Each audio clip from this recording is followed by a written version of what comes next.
with narcissists, but I think they think that like this is some sort of strategy where the narcissist has like a cognitive thought process of like, I am going to accuse them of what I'm doing.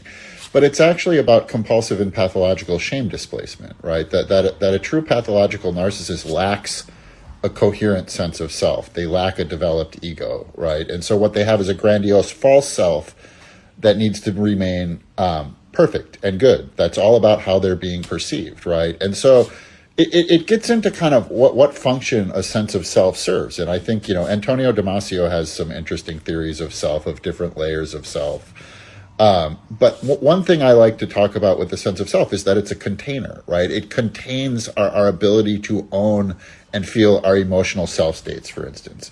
It's a container that houses our ability to go out into the world and take responsibility for the things we do in our life, both good and bad.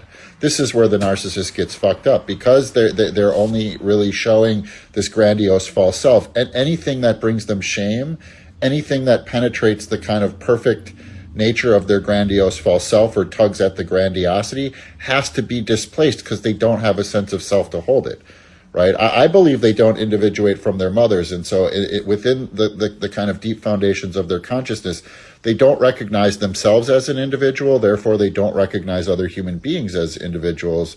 They actually like see themselves like as the world in a certain way, right? That they displace the things we would keep internally onto the world around them.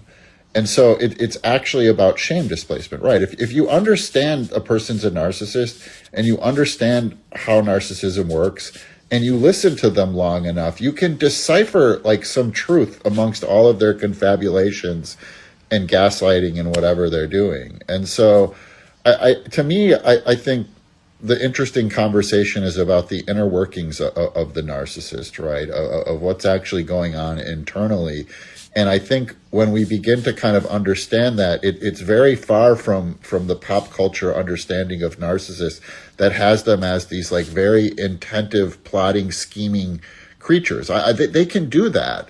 But to me, like the true root of the narcissism lies in this kind of compulsive, pathological displacement of elements of self onto the world around them because they don't have a sense of self, right? They're not obsessed with themselves. They don't have a sense of self. They have this grandiose false self. And when that's penetrated and the mask drops, their paranoid schizoid core, they're basically like infant self emerges where it's just all rage and like blunt emotions. And, it's